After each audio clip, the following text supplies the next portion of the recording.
Welcome to Fireside Nets with your host, Spen Harris. My brother Nick is not here today. This podcast is brought to you by Empire Sports Media.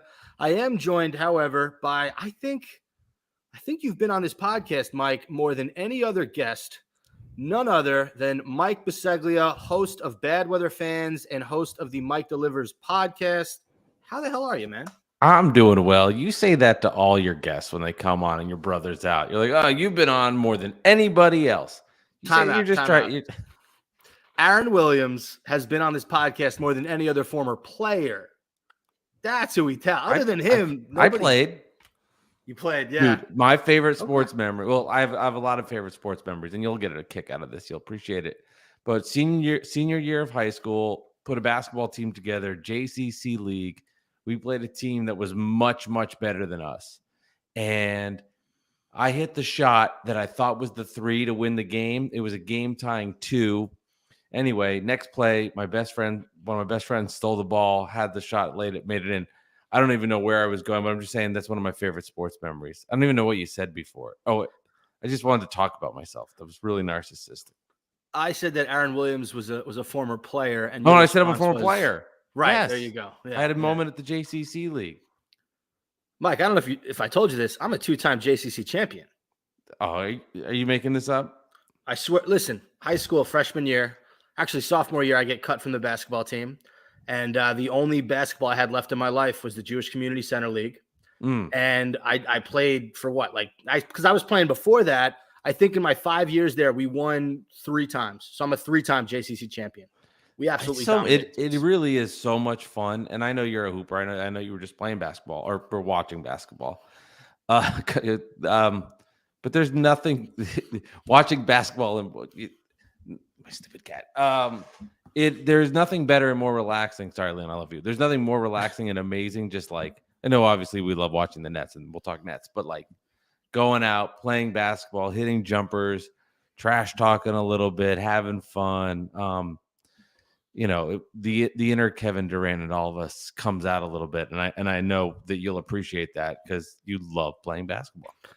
Well, 2 things. One, I love playing basketball so much. I went to an adult men's league today to watch an hour of a bunch of strangers play basketball. Tell me who else in their right mind is doing that on a Monday night? Nobody. That's weird. No, It is. And the second thing I'll tell you is you want to talk Kevin Durant. It sounds like in that playoff series against the Milwaukee Bucks a few years ago, Kevin Durant had a Mike Bisceglia moment. I know. It's funny because one of the people, I think it was Nick Friedel that asked him. He goes, "You just had no." Friedel wasn't covering the team. Then it must have been somebody else. It was like that shot you made, but was it 2? That was a Bisceglia moment in the JCC League in 2002, and it's like, yeah, good callback. Yes, it was. You know what I love too about thinking about you watching this league too. I'm sure you were like thinking to yourself too, breaking down the plays, being like, "Oh, that was a good cut. Oh, that guy's got to go back left." Why did I know too? You were analyzing their plays, good or bad, and thinking, "Oh, that guy's got to set the screen. Oh, you can't let that rebound happen." I know your inner monologue was happening. I mean, it was an inner monologue. I was also talking to the team. So I sat at the scorer's table, right? And I was talking to one of the teams. And every time because they had 6 guys, every time a guy was subbed out, I would just go, "I like the way you guys are moving the ball out there. Really good hustle." And they would stare at me like, "Who the fuck is this kid? Why is he talking to?" They were super nice, not for nothing, but yeah. I mean, I look like a crackhead there because basketball is my crack, and I'm like bobbing up and down. I'm screaming to myself like I just wanted to be out there. I know it must have been frustrating not being like that close, but yet at the same time so far away. Yeah, I mean, I kept remembering how comfortable my feet are in my Uggs, and I was thinking, like, this would really hurt if I tried to hoop right now. No, you can't do it in Uggs. You definitely can't. Well, maybe you can. Maybe you're that good. I don't know. Maybe I can. Listen, we buried the league. We talked so much about Jewish Community Center basketball. Forgot to wish each other a happy Hanukkah. Happy Hanukkah. Yes. Happy Hanukkah to you, and happy Hanukkah to the mother freaking Brooklyn Nets. I mean, yes. 6 wins in a row. We're going to talk about the Raptors, and we're going to talk about the Pistons game. 2 games that we essentially not needed to have, should have, had them. Just overall, Mike, how do you like the way this team is really starting to vibe as of late? Yeah, I mean, for my mental well-being, it's been great to win some basketball games. I mean, the game against the Raptors with the Kyrie walk-off was fantastic. And then, yesterday was such a typical letdown game. You just could feel it. And then I guess I don't know. Maybe I'm definitely like spinning things in a good way because I'm just hard for the Nets right now. But it was like that was a game in the past they would have lost where they came in not focused, came in riding a winning streak, came in saying, yeah, it's the Pistons, whatever. But the fact to me that they were down 19, started that third quarter so strong, got the lead at the end of the third quarter when Kevin Durant just went bonkers. I had this feeling of like, you know what? Yes, it's a game they should win, but it's a game that when they had that kind of energy to start in the years past or last year, maybe we'll use that as an example, they would have lost.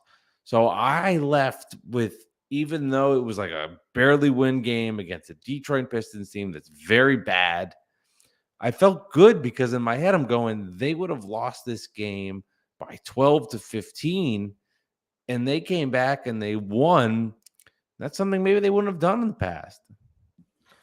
Yeah, this definitely reminded us of, letdowns against lesser teams over the last few years.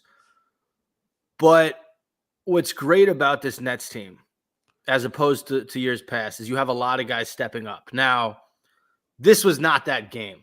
This was Kevin Durant and Kyrie Irving. What they've done in years past, we're putting the team on our back. Nobody else is scoring. Nobody else is touching the ball. And you know what?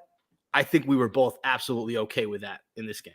Yeah, we were. And it's interesting because if it's like that every game, you start to get worried because I don't think a team that's built on Kyrie and KD in the regular season is going to win a championship, because a team that's going to win a title is going to need their role players to step up, which we saw. Utah Watanabe was just fantastic in that Raptors game. It was so big, especially hitting that corner 3-point shot for them. You need role players to step up, and this team definitely has a deeper bench than we have ever seen in the last couple of years, and is a bigger team as well. But it's okay in times for your stars to be stars, right? You're paying Kevin Durant and Kyrie Irving more money than you and I will ever see in our lifetime, unless you really hit it big in the JCC league. I don't know. But that's the point, right? You're being paid together $100 million. That was $100 million of basketball. And in a game like that, where they needed to step up, where energy was low, the stars stepped up and shined. The defense's intensity picked up.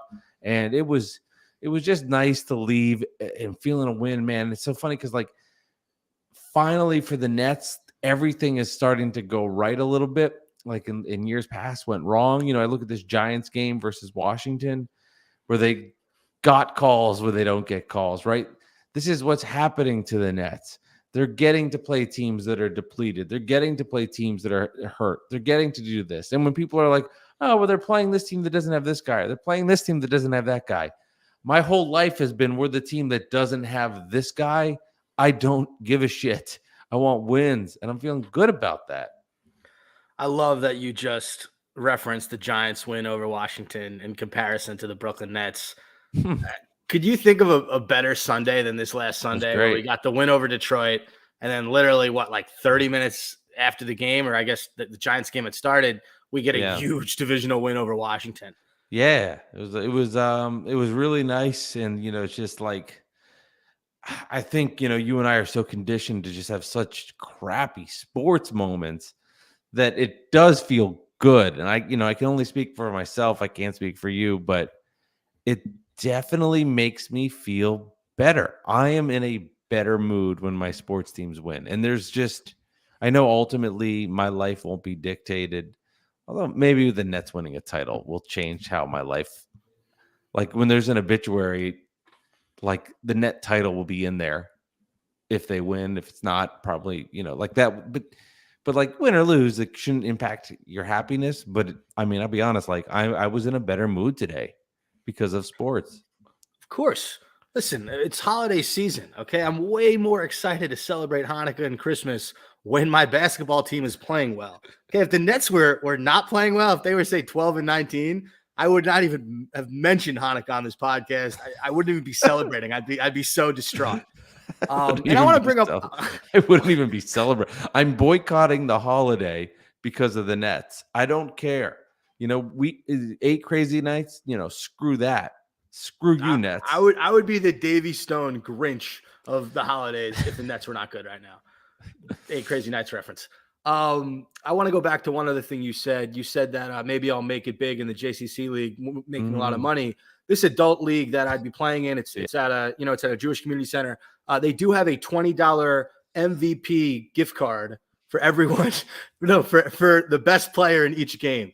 So you made a joke. I could be making like $100 a season. Wait, hold on. Time out. So many questions. $20 gift card where?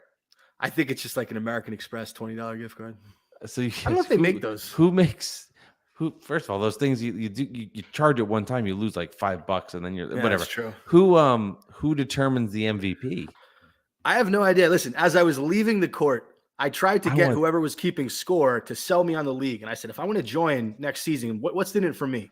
She goes, well, we do MVP cards after every game. Someone gets a gift card. I'm like, oh, so there's some money involved. Okay, great. I've never heard of that. That's kind of cool. It's incentive. I wonder if there's ever controversies like, hey, I'll pay you $10. You give me the $20. I'm calling it a day. We're both MVPs tonight. Right. Like the guy who gets 20 and 12 is losing MVP to the guy with 10 and 6. Right. But it was like, oh, he made all those. He's Ben Simmons. He made all those plays that you don't see in the box score. Yeah, I got nothing. Nets, you like Pistons, how Ben's played? You like how Ben's played? I do. I think that he hasn't taken a step back since he's come back from injury. I want to see him be a little bit more aggressive on offense, but I'll tell you this, and you can tell in this Detroit game, you can tell in that Toronto game, defensively, he's making a difference. Mm-hmm. He really, in that game against Toronto, who was it? He made life difficult in that second half on whoever he was coaching. Siakam, Koloko. Defensively, he's there. Offensively, I'd like to see a little more. We'll talk Nets Pistons because, like you said, this was a game that we could have lost. Should have lost, but because of Kevin Durant, Kyrie Irving, they willed us to the win.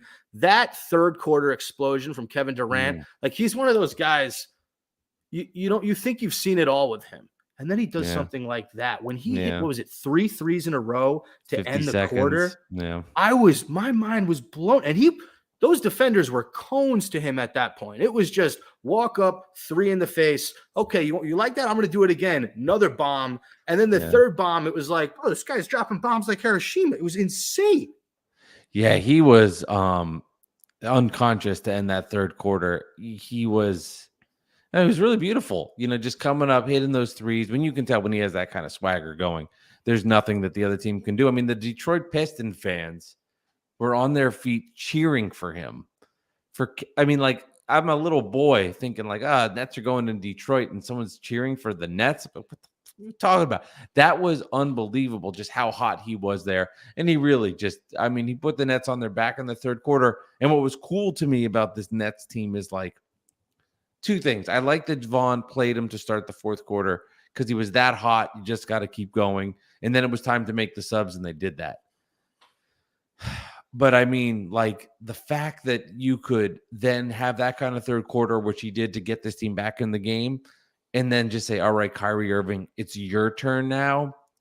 That's where, and I've been on the record for saying like the Nets were better without Kyrie Irving. And if we're going to get this version of Kyrie Irving, I'm 100% incorrect. If he's going to play this good, that statement by me is stupid. It's just complete stupid. If he's going to come in and do the things he did, and you're going to get Durant having a magical third quarter where he's hitting shots, where he's standing on his head, like things are in a good position for the Nets. And that was just, it was good to see, and I've kind of kept this a theme here, but just like the excitement in your heart when you're watching this, because you and I, we invest so much time. We probably watch an average between 79 and 82 games a year, miss a spot here or there. But it's like you and I have put so much investment into the Nets that when you have moments like that, it's like you cash in happiness. And it was, you can't as a Net fan, title or not, just take for granted how fortunate we are to see one of the, argue 12 best players to ever play in the history of the sport. Yeah, and on top of that, we have one of the most talented players to ever play basketball, and Kyrie Irving too. He might not be a top 20 player of all time, but when it comes to talent and skill, it's going to be hard pressed to find 5 more guys in the history of the sport that have more talent than Kyrie Irving. And this is, yeah. I'll say this, by far the best stretch we have ever seen the two of them play together. Now, there's not been a lot of it because of injuries and other things, but this is by far the best stretch I have ever seen 7 and 11 together. And this is what I think you and I envisioned way back when in 2019 or whenever it was, 2018, when we were so young and innocent.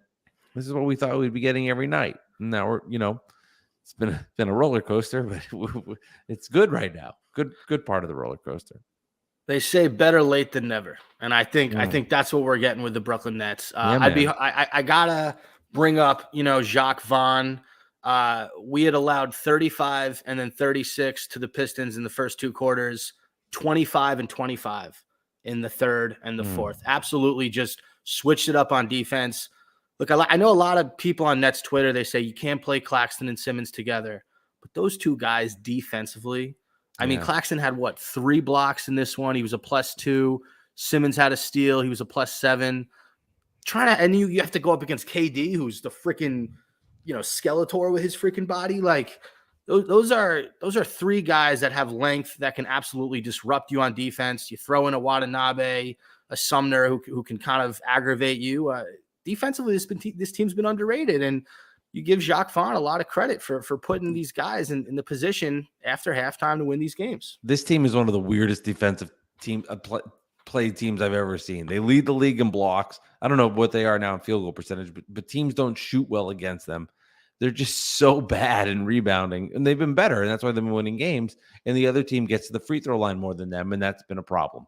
But defensively, not the first half versus Detroit, but the second half, as you referenced those numbers versus Detroit, they're not bad. I mean, it's, everything's a perception thing. Like if somebody that doesn't watch the Nets and is a casual fan and they put on, Nick Wright and it's, is this good? Is this bad?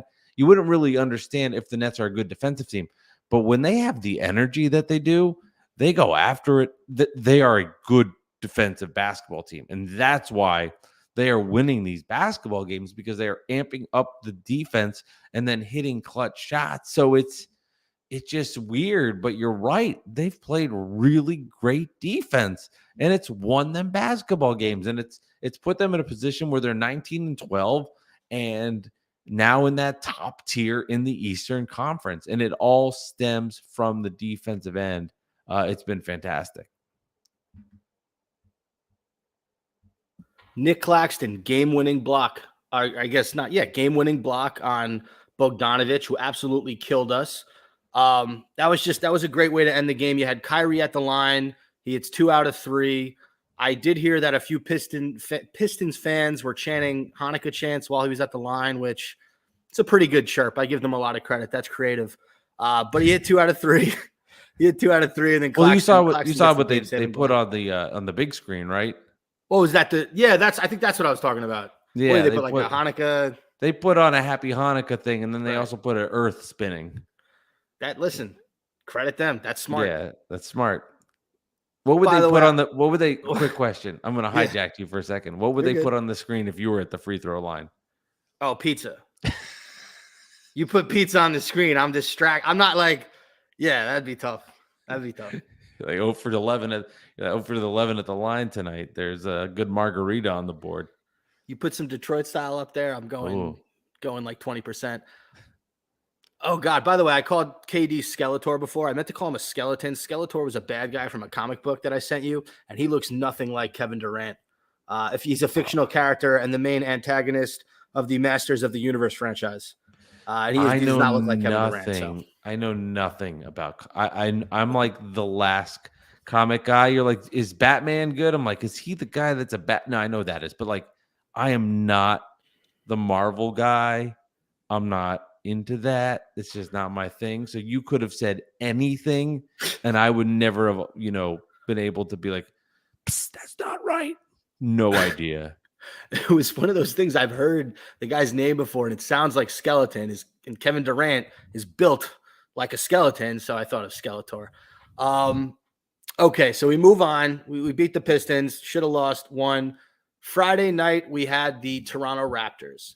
And this was a game that I believe – so they put up 29 to our 19 in the first. We each matched at 33 in the second. We dominated them in the third quarter, 36-22. That was a huge third quarter for us. Right. And then they played us really tough in that fourth. I mean, Fred VanVleet absolutely killed us in the first half. Yeah. He finished with 39 points, 14 to 24 from the field for him. Scotty Barnes had a really good fourth quarter. We could not stop him down the stretch. He had 26 points. Kevin Durant, 28 points, solid game. But the star of this match was hands down Kyrie Irving, 32 points. And Mike, one of the most insane game-winning three-pointers I've ever seen in my life. Yeah. Yeah, it was fun. It was awesome. It was just it was awesome. It's I wish we could have TV cameras on all the awesome net fans that I've met and know, like yourself and some other great, me and other great ones, just to see like the reaction, the moment. And I texted another net fan right before that play, and I said, get the ball to Kyrie Irving. Durant's missed a lot of final shots. It's been awesome, but he's missed a lot of final shots. And I was like, I kind of want a Kyrie shot here. And went to him at the 3.7, that move, that jab. He does that move all the time. But this was like an amazing part of it. Steps back, connects, hits the three. And it was just like, I play this stupid game in my head, Spen. This is bad. Where I think about that moment the Nets win a title, and I play it in my head what it would be like on a game winner. Can't help myself. I'm 12. And I just think like there was like a percentage of it. It wouldn't be the emotion that would pour out of our bodies at that point would be something you've never felt. I've never felt like that. But just like there was a speck of it when he hits that shot, and it's just like pure jubilation. And it was a beautiful move. It was a great cross back, wide open three. When Kyrie's in rhythm on his jumper, you can tell when it's going in and when it's not going in. And that one, from my perspective, I was like, he fucking nailed it. And I'm like not a optimistic sports fan, but he crossed that back. I said, that thing is going in the hoop. And it did. Two things that I loved on that play. I mean, to have the testicles, metaphorically or physically, I guess we're talking metaphorically right now, to do a crossover step back, basically a snatch back as your final move to win the game on a three-pointer, that's something that they just don't teach you, right? They don't teach you that move to win basketball games. So I just thought to myself, I've never even seen Harden do that. And Harden is the king of the step back to win the game on that shot. That was just insane. And the fact that Fred VanVleet just went flying. I mean, he could have been on ice skates. He literally, for people listening to the podcast, I just stumbled back. It was just insane on so many levels. I like it. And that was the sound that Fred VanVleet made after that. I know, move. right. Yeah. There's Fred live. Yeah. I do want to ask you an important question. If you had to put a soundtrack behind that sequence. Oh God, what a question. What song? I already have it in my head. What's your song? The Titanic, Celine Dion, My Heart Will Go On. Oh my God. Oh man, that's a really good question. I was not prepared for that. I felt like I was ready for everything tonight in a pre-production meeting. Well, I mean, you were talking about, how it would feel if they won the championship on that shot, but you got to have some type of song in your head as he hits that shot. Oh man, come back to me on that. Okay, we're gonna. Oh we're man, gonna I'm a terrible guest. I mean, look, as far as that's all I'm going to think about. No, you're good. Listen, bring it up. Interrupt me whenever you want. Tell me you got the song. Okay. Okay. As far as those two games go, First, that exciting win over the Raptors and another exciting win over the Pistons. You know, Kevin Durant was talking about a lot of wins they had prior to that as trap games, right? He talked about the Wizards game being a trap game, the Pacers game, which was, you know, the backup reserve game. That was a trap game. One of the Hornets game. All these games are against lesser opponents. But the difference between years past and now, there's two things. The Nets are relatively healthy. Yeah. They're not having to deal with this injury bullshit, controversy, what have you. Guys are actually in uniform. They're starting to figure out how to play together, and they're taking care of business by doing the little things. Extra effort, hustle, fast breaking. One of my favorite players on the team this year has been Edmund Sumner because he comes in and he just gives them a burst, gives them a little boost off the bench. Yuta Watanabe has been that guy too. So high energy guys. Yeah, exactly. High energy guys. There's just so much to like about what they've been doing. And to cap it off, you know, we were talking in pre podcast production meeting. We were talking about this upcoming tough schedule with the Warriors, the Bucks, the Cavs. And these are two games that the Nets easily could have overlooked, but they didn't, and they handled business. I give Jacques Vaughn and the leaders of this team a lot of credit for being focused on a Saturday, or I guess a Friday and a Sunday. Yeah, it took care of business. Now you come home. Now you got these games versus some of the big boys. Now the Warriors are missing one of their better players in Steph Curry. I mean, the guy. So that's a major difference. The Warriors will play on Tuesday night versus the other team in the city. So they'll be on a back-to-back. It'll be interesting to see how Golden State comes out on Wednesday. I'm so excited for these games. This is the best the Nets have looked in forever. They're back home. They're playing much better competition in Golden State. And then Friday, like for me, I want to beat the Bucks so bad. Like, because I think a statement will be made there for the Nets. They didn't beat the Celtics. I don't think they were ready yet. And Boston's faltered a little. I think they got to beat the Warriors. And I think for them to make a statement to the NBA, they beat the Bucks, and I think people will start to go, this is something that's actually happening here in Brooklyn, and maybe this team's not bad, and this team's actually legit, because as you said, Edmund Sumner gives them effort. They've got a backup point guard now. It's solved. It's not even a question mark, you know? Nets Twitter. You don't even have to come up with trade scenarios to bring in Goran Dragic back. It's done, right? Edmund Sumner's here. Now it's just about the center position and if John Collins is going to come to the Nets for the 412th time. That's the conversations. Utah, energy's been great. TJ Warren can score off the bench. He's done a nice job. Excuse me. Seth Curry's not even playing right now. Yeah, I think Jacques Vaughn's gone to the bigger lineups. He likes that defense. Yeah. But you know from what Vaughn's done, he changes based on who he's playing and how he feels things. Seth's going to be back in there. The bench is there. The rotations are different, and I like it. And if you're a fan of the Nets right now, everything Jacques Vaughn's done has been great, and I am ready to see Klay Thompson. I am ready to see Giannis Antetokounmpo, and I'm ready for it. I'm ready. I'm feeling good. I'm excited. We just beat the up and coming Pistons. Like, here we are. Let's have fun with the real teams.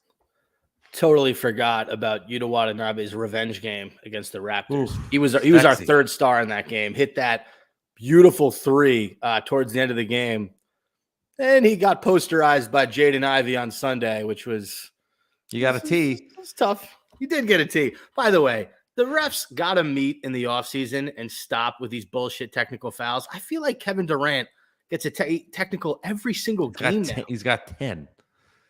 Like, these guys show a little emotion, please. They're not robots. They're human beings. If Ivy dunks on someone, he catches a body, let him flex for 2 seconds. Any technicals in your league tonight? You know what's funny? There should have been. I mean, these guys were yelling at the refs every call. Come on. He goes, how, like screaming at the refs. The scorekeepers are like, Gary, don't call the technical. Gary was the ref, I guess. No, it was, if I was the ref, I definitely would have had like 3 kids kicked out of the game before halftime. They were too mouthy. You can't do that. These guys wanted the $20 gift card. Can you blame them? Yeah. Yeah. So yeah, Utah Watanabe revenge game. Okay, so Yeah. we got Bucks. Oh no, we got Warriors Wednesday, Bucks Friday, and then the former Nets plus Darius Garland and Donovan Mitchell on Monday. Yeah. It's the Karis LeVert, Jared Allen led Cavaliers. Predict those 3 games for me. Man.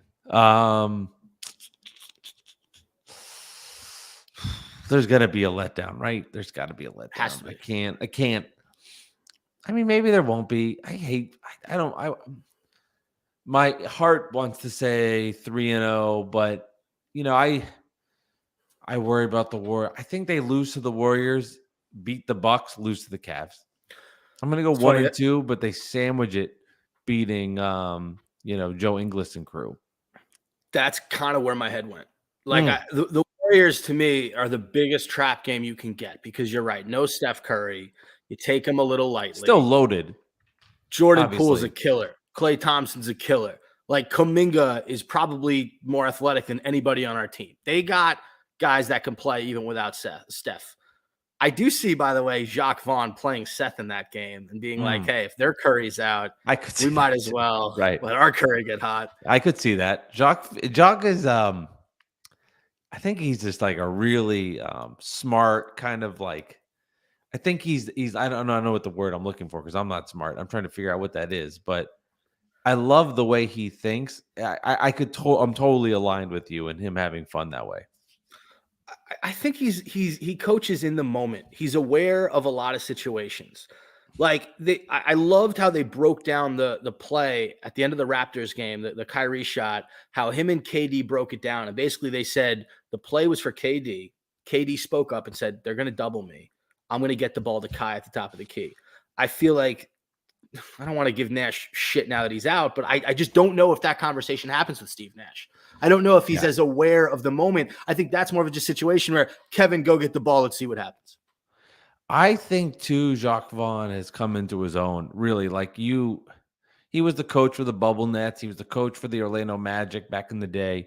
But you get the sense from him that he's just feeling and finding himself as well as the coach, making right decisions, getting in the moment. He seems like he's gotten better where, he is not scared to call a timeout and runs up the court and calls it. And I think this to me was the biggest moment for Jacques Vaughn where he won over, I think more than anything, he won over Kevin Durant.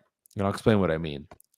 When Kyrie Irving called off the plays, whatever many times, and Jacques was pissed and he called the timeout. And from there, Kyrie sulked. He sat on the side. He was upset. He was in a bad mood. Steve Nash would have let that slide. No respect. Now, as much as you might say, oh, Kyrie's upset, what do we do? He may have been upset at Jacques Vaughn, and he may have disliked Jacques Vaughn, but he respected Jacques Vaughn because he called out his BS and he stood up against Kyrie. And that to me meant more than anything. And I bring up the KD connection because I truly believe when I saw Kyrie Irving play his best basketball was when he was with LeBron James and they won the championship. And LeBron right then was in the prime of his career, and you could argue was the best player that ever did it. But LeBron James was able to keep Kyrie in check, and there was a respect there. I don't know if Kevin Durant's going to be the guy that goes to Kyrie Irving and says, snap out of it. I need you. We need each other. So I think KD looked at Jacques and said, thank you. That needed to be done. I need your help there. That's not the kind of leader I am, and had more of a respect for Jacques because he did something that he couldn't do to help because he knows to win a title, he needs Kyrie to be all involved. And I think he respected Jacques for doing that because that's something that he wouldn't really do himself because they're so tight as friends. And you said you aren't a smart guy. What is that nonsense? That's a very good point, Mike. Professor right. Mike. Thank you. Does that make sense? It felt Bisceglia. a little rambly, but yeah, you get my drift. No, that made a lot of sense to me. Kevin Durant leads a certain way that's not necessarily vocal in people's faces. Jacques Vaughn recognizes as the head coach, he's going to have to do that if Kevin Durant's not. So good points by you. I like that. Okay, so we agree maybe a loss against the Warriors. I do think we show up against the Bucks and handle business. That's a game where I feel like our stars and our role players are going to sense this is a statement game. They're home. Milwaukee has been great this year. Yeah. They just got Middleton back. I think we win that game. And then, 2 days of rest. I think that Cavs game's up in the air. I can see us losing that game. I can also see us winning that game. Now, in the nature of the holiday Hanukkah, if we beat the Warriors and the Bucks, that's an 8-game win streak. That's right. That would be 8 crazy wins. I would absolutely love that. It'd be that the would festival of winning. But then they'd have to lose against the Cavs. Like, you can't win 9 in a row. That would ruin it. No, that would ruin it completely. I'm going to make the story right. Hanukkah's 8 nights, 8 wins. And for all the people that are listening that are like, he's so negative. The Nets are playing great. Let me go back and attack him. See, Bisceglia is so negative. I protect myself from any sort of happiness with letdown moments. I want them to win. I want to be wrong. I pray that I come back on here and I say, yeah, I was wrong. They beat these teams. Like, I'm rooting for that. But it's just like there's like a protect mechanism so that you don't get too invested, because when you go too far in and then you have things like Kevin Durant's toe is on a line, you're not bitter about it 2 years later, but that stuff happens. So I want them to win. I'm going to be, trust me, they lose the game to the, to the Warriors, I'm going to be really upset and disappointed. So I'll put it that way. That would, really upset me. Not like, I expected them to lose. No, I'm going to be really pissed. I want to win them all. Yeah, no, I'm with you on that. The way you talk about your relationship with the Nets, it reminds me of like those movies. No Strings Attached was one with Ashton Kutcher and Natalie Portman. There was another one with Justin Timberlake and Mila Kunis, Friends with Benefits. Okay. Boy. And basically the whole point of those movies is, guy gets friendly with girl. Yeah. They fall in love. Guy doesn't want to get hurt, wants to protect himself, shields himself from really being vulnerable and being in love. That is you, yes. Professor Bisceglia, with the Brooklyn Nets. You literally, you want to let them in. You want to show them that you care. You want to be vulnerable. You want to say they're going to go to the championship. They're going to win that motherfucking goddamn championship. But you can't, because you've been hurt in the past. Yeah, you are. Your relationship with the Nets is friends with benefits and no strings attached. Yes, Edmund Sumner is my Mila Kunis. Yeah, exactly. There's no other way to put it.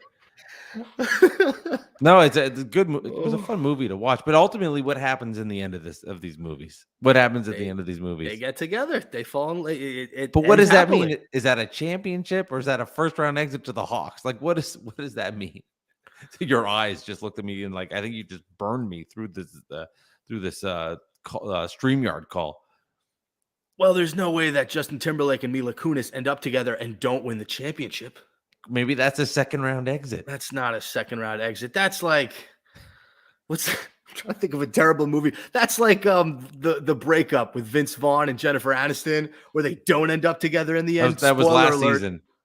Yeah, it was last season. And then they see each other at the Cubs game. They're like, "Oh, hey, how's it going?" Like, oh, that man. that was Harden and Durant at whatever concert. What was the concert they went to? I don't remember now, but seeing each other later. Remember they went to some, I don't know. I think it was it might have been Travis Scott, and I think it was in Europe. I could be wrong there. I know it was in Europe. I don't remember who it was. So you're telling me Mila and JT, that's the title? Friends with benefits. Yep. See, I think that's a second round exit. See, this is how negative I don't know. I mean, I think if we want to go title, we need to go like Dirty Dancing. Or like, okay. So you're saying Pretty Woman, Pretty Woman. Step your romance movie game up. I see what you're saying. Or like, just I need that like maybe two people that really aren't even supposed to be together. Like really, really strong rom-com or things like Seth Rogen and Katherine Heigl in Knocked Up. Yes, that's what the Nets are to me. I just knocked up. I'm not going to name anybody. That's what it is. It's knocked up. You know what? But Nets got that to me me, knocked up, guys. No, you knocked up the Brooklyn Nets. I And knocked then up the you guys Brooklyn have this Nets. relationship, and you have a kid together. I don't know Yeah. who that kid is. I guess it's your son because you put him in a lot of Nets gear. So Yes. Mm-hmm. Man. Oh boy. I think now if the Nets win a title, all I'll be thinking about is like freaking Mila Kunis. You know, yep. like Yeah. maybe like the for the win. Oh, Mila. Oh my God. All right. We got to talk, for those who don't know, Mike Bisceglia also hosts a show called Mike Delivers, where he talks about his experiences as an Uber Eats delivery driver. I did want to get, before we end, have a segment where we just talk about any crazy food experiences you've had in the month of December. Anything. I mean, just like bad, good, crazy, fun. Okay. Give me something. Okay. First of all, thank you for the plug. I do love food. It's my second favorite passion to the Nets. Sometimes, but a lot of times, food is more reliable than the Nets, except for this one time. So you've been calling me professor. I've been teaching podcasting, and I've been teaching podcasting at Bergen Community College. It's been a lot of fun. It's been a blast. And there is, I'm interested in restaurants. So this is an area I normally wouldn't go to, but I'm like, oh, I'm here. Let me take a peek at what the surrounding area of restaurants is. Time out real fast. I grew up like right there. Like I know probably every place within 10 to 15 miles. No problem. Just wanted to add that. I grew up next to Paramus. Go on. Okay. So before I teach, I don't eat much because I don't know. There's two things I'm weird about. One, I like to have an amazing meal after my stress is over. I'm not saying I'm like stressed from the job, but it's like you go into something, you got to put a lot of effort in. I don't want to have like an awesome dinner and then go after work for 3 hours. To me, I like having a little snack, a little something light to hold me over. And then once the big component's done, I then go and eat. So a lot of the times I'd found places around my house where I would leave work, I was starving, and I would go to places around my house. So fast forward to week 14 of 15 teaching, we moved far away. So I don't really know the new area quite yet. And also it's a long drive. So I was like, I'm going to get food around Bergen Community College and I'm going to take that meal back. And there was an Italian restaurant, maybe like 1,000 yards away from BCC. And I've been on a real rigatoni with vodka sauce kick and a fried cutlet. Like I'm obsessed with it now. I never really had vodka sauce growing up, but in the last year, I'm like, I now have heartburn. I'm old. I need vodka sauce more than marinara. I've kind of gone that direction. So I was like, let me hit up this Italian place. It's beautiful looking. So I got the rigatoni, vodka sauce, and I asked for the fried chicken cutlet. Get it, put it in my car, drive an hour or so to come back home. I am so excited to open this thing. The chicken was grilled and rubbery. The pasta was so overcooked and like true noodly, and the sauce was just so below average. I was so pissed about it that it's been 3 weeks on Wednesday since this meal. I'm still bringing it up. It disappoints me and angers me, and I'm so upset about this. And also too, like, I work hard, and when I spend $32 fucking dollars, after tax and tip, I wanted, you spend $32. I'm like, this is going to be solid. I'm not saying it's going to be the best thing I ever ate, but I'm like, this is not $9 pasta from Pizza Hut. And I was just like so disappointed about that. And I can't get that out of my system. And it's something I'll probably remember this more than like a good B+ A- meal. So that's my December story.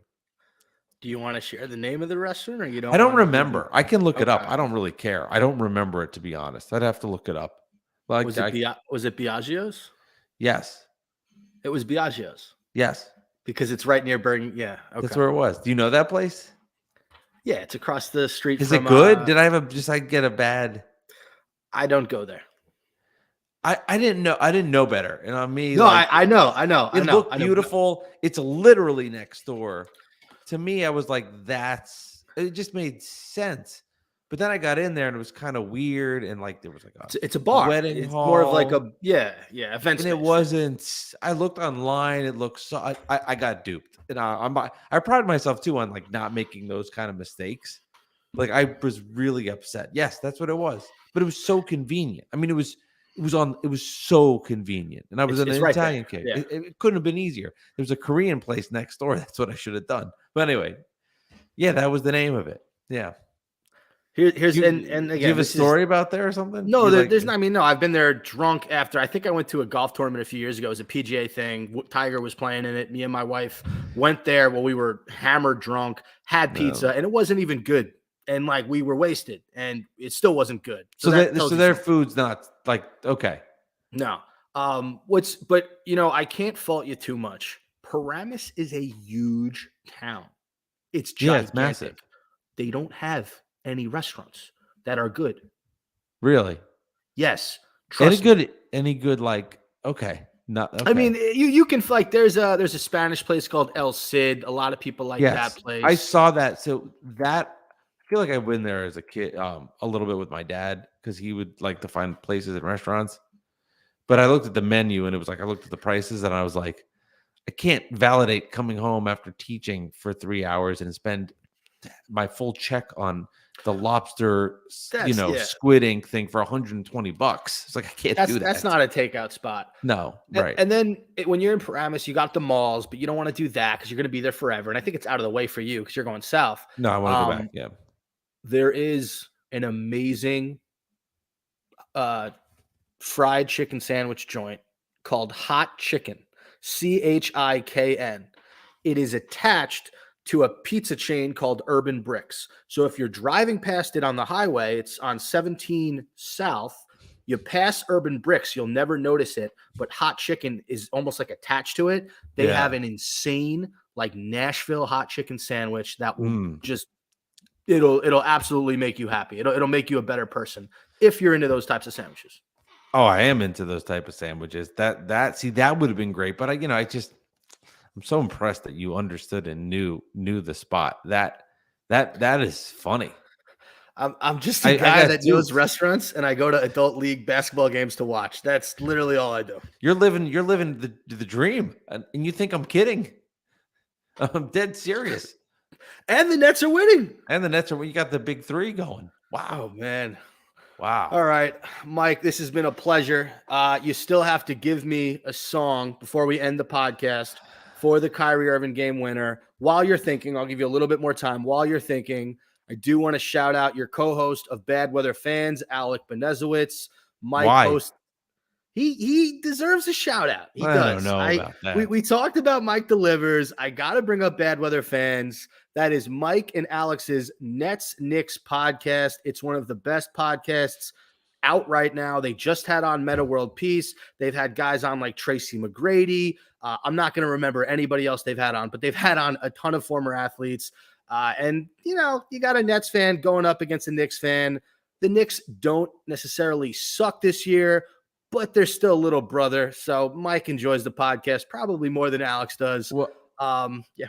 Yeah, we've done the podcast, and I appreciate that. One other former player that Richard Jefferson, I think people would love to hear as a net. How can I forget? Richard Jefferson was on your show, and he had a blast, I heard. Yes, he was fun. But I will say, like, this is a stat that I keep near and dear to my heart, and maybe I'll get burned at some point. But since Alex and I have started Bad Weather Fans, we've done 149 episodes. The Nets are 8-0 versus the Knicks. We've never done the podcast, and the Knicks have beat the Nets. The last time the Knicks beat the Nets, crazy, was the night or a couple days after Kobe had passed, and the Knicks and Nets played each other in what was just like a surreal game because no one cared or mattered. That was the last time the Knicks beat the Nets. So I've done all these episodes, net win. So I'm like kind of scared because inevitably it's got to happen. I mean, I think so. Knicks are playing good basketball. They're 17-13. Julius Randle's an MVP. They're playing great, but yeah. So I'm a little scared of that. But I bet he's gonna love that shout out, right? You tell him. You tell him how many times I've had you on this show, and how many times I've mentioned his name, and how many times has he mentioned mine. That's what I want you to bring up. Yeah, that's a fair point. He should bring you up. He should. I should get brought up. He's in this Knicks chat he does on Twitter with some of his Knick friends or whatever whatever you want to say. And I'm always like, let me in the chat. I think he should let us in the chat and get in there. And we can have so much fun talking about Jalen Brunson being so great when we have a point guard for the first time since the Kennedy administration. It'd be fun. Yeah, no, I would have a blast talking about Miles McBride and Quentin Grimes and RJ Barrett and all these guys that might be good. They might not be good. Who knows? The Knicks are probably going to mismanage them anyway. Yeah, just put me in that chat. I would absolutely love it. Let's do it. They're like that Paramus Italian restaurant. Oh God, yeah. I hope they're not a sponsor. They're definitely not. I think the Detroit Pistons are more that speed. Yeah. If the Pistons didn't have a bunch of young talent, right. That restaurant is just Bogdanovich and Isaiah Stewart and like 3 guys from that adult basketball league I was telling you about earlier. I'm so impressed that you knew that, and it made my heart. And I can't wait for you and your wife to come visit me here in Monmouth County. I've got some good pizza spots for you. I want you to check out Luigi's. I think you're gonna like that, and that's about it. I would love to. And listen, the next time you're teaching and you're filling these young minds with the wisdom that you have about podcasting and the Brooklyn Nets and how crappy the New York Knicks are, please let me know. Will do. And say, Spencer, I'm hungry. Here's what I'm in the mood for. Boom, boom, boom. I will give you something less than 15 minutes away. You'll still get home to your beautiful family, but with food that doesn't suck. I will seriously take you up on that. All right. Well, thank you so much for joining. Again, I still need a song. It's going to happen before I end the show. Yes, I'm coming out. I want the world to know because the Nets are here. They're going to win basketball games. So I'm thinking of I'm coming out. Bam, bam. I want the world to know. And Kyrie just crosses over. I've got to let it go. Shot up. Swish. I'm coming. Exactly. That was beautiful. I actually did not know I can sing that well. All right. That was impressive. That does it for Fireside Nets with Spen and Mike. Brought to you by Empire Sports Media. Nick should be back next week. He had a networking thing tonight. I kind of let him do what he wants. We all know who the real host of this podcast is. Thank you guys for listening so much, and we'll see you again soon.